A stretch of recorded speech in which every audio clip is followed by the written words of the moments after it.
ini yang harus kita jawab dari proses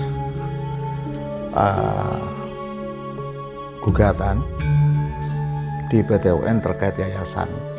Alhamdulillah kemarin setelah berproses, kemarin tanggal 3, persis tanggal 3, tepatnya tanggal 3 itu putusan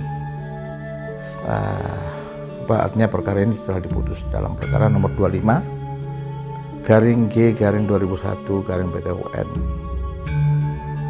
Tentang apa itu? Tentang pengesahan pembatalan, gugatan pembatalan pengesahan pengurus yayasan Setia Titerate yang mendasar pada akte nomor 10 yang dikeluarkan oleh kantor notaris pejabat notaris Mardia di Bantul, ya.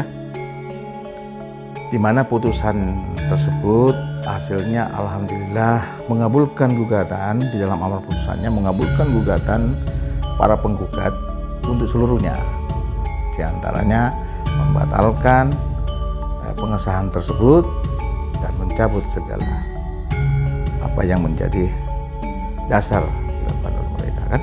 Nah, artinya gini, dengan dibatalkan pengesahannya maka kembali kepada secara hukum, kembali kepada pengurus yang lama, ya.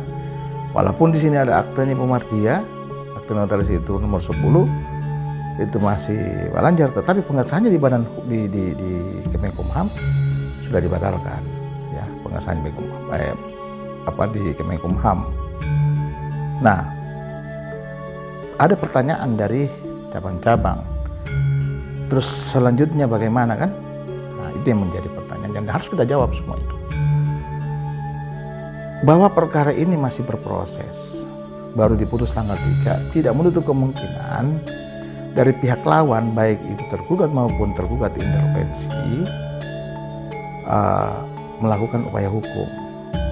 Jadi perkara ini belum ingkrah, namun putusan kita sudah menang, ya. Artinya walaupun kita sudah dimenangkan gugatan ini, dikabulkan, bukan berarti perkara ini seketika selesai, tidak, karena masih berproses, ya. Makanya dulur-dulur yang di cabang itu saya harap untuk bersabar mengikuti proses ini sampai dengan selesai, ya.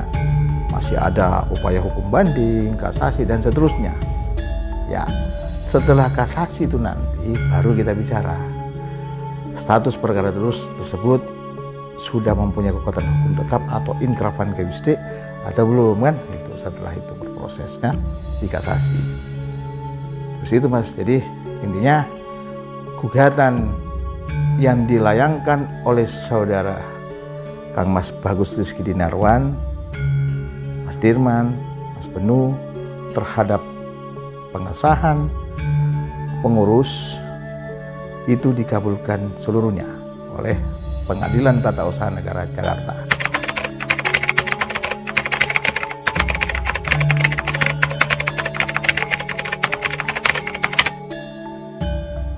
Jadi begini, badan hukum PSHT yang dipegang oleh pihak Pak Taufik telah dibatalkan, ya. Dibatalkan, dan perkara tersebut telah mempunyai kekuatan hukum tetap berakhir pada tingkat kasasi, ya, di mana membatalkan juga, ya, pengesahan badan hukum dilakukan oleh Dirjen AHU Kementerian Hukum dan HAM Republik Indonesia. Nah, terkait dengan merek kelas 25, harus kita lihat dulu dari mana asal usul merek ini, kan? Kelas 25 ini asalnya dari PSHT 1922, ya, di mana merek tersebut terdaftar sebagai merek kelas 25 PSHT 1922 plus lukisan, ya. Jadi lihat dulu benang merahnya untuk menentukan sah tidaknya, mempunyai kualitas tidaknya atau tidak itu merek tersebut. Nah, PSHT 1922 mengalihkan kepada PSHT dalam tanda kutip kepada saudara Mas Taufik ya, saudara Pak Taufik. Nggak tahu dasar peralihannya apa, yang jelas Badan Hukum PSHT 1922 itu badan hukum, jadi reh person ya, mengalihkan kepada reh person PSHT.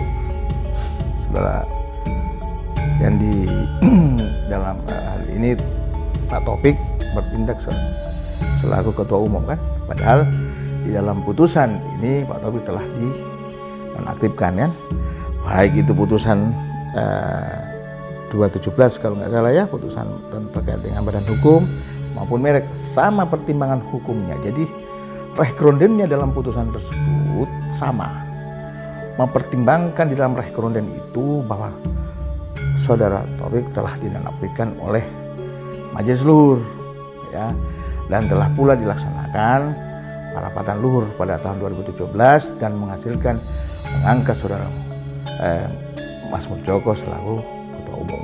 Saya berharap dulu semua tetap tenang saja.